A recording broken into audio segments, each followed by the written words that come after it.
Axşamınız xeyir olsun dəyərli izləyicilər. Bir vacib xəbəri diqqətinizə çatdırıram. Burada zəhmət olmasa üstəgəl işarəsi var. Bir dəfə vurmaqla kanalımıza abunə olun. Bakının Maşlağa qəsəbəsində itkin düşən iki qızın 10 gün sonra tapılmasının təfərrüatları məlum olub. Bildirək ki, bugün axşam saatlarında Daxili İşlər Nazirliyinin əməkdaşları həmin qızları sağ-salamat tapıb və hazırda onlar 14-cü polis bölməsindədir.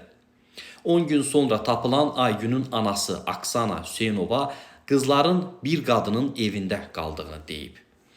Reyhanın istədiyi oğlan olub, birlikdə onların evinə gediblər. Həmin oğlanın anası da evdə olub, evdə başqa bir oğlan və qız da var imiş. Bu müddət ərzində həmin evdə yaşayıblar. Onlar işə gedəndə qızlar evdə tək qalıb. Həmin qadın qızların axtarıldığını bilib. Bunu televiziya kanallarından da izləyiblər, amma məlumat verməyiblər. Son günlər məlumatlar sosial şəbəkələrdə geniş yayıldıqdan sonra qadın qorxub və polisə məlumat verib. Amma indi bir nəfər taksi sürücüsü məsuliyyətə cəlb edilib. Bu qadın da, oğlu da günahkardır. Bizə bunları yaşadanlar cəzalandırılmalıdır.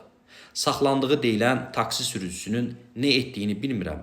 Onun bu işdə iştirakından məlumatsızam. Amma qadın özü bizə dedi ki, qızlar onun evində olub. Biz həmin qadının şəklini də çəkmişik. İşin ədalətli araşdırılmasını tələb edirik.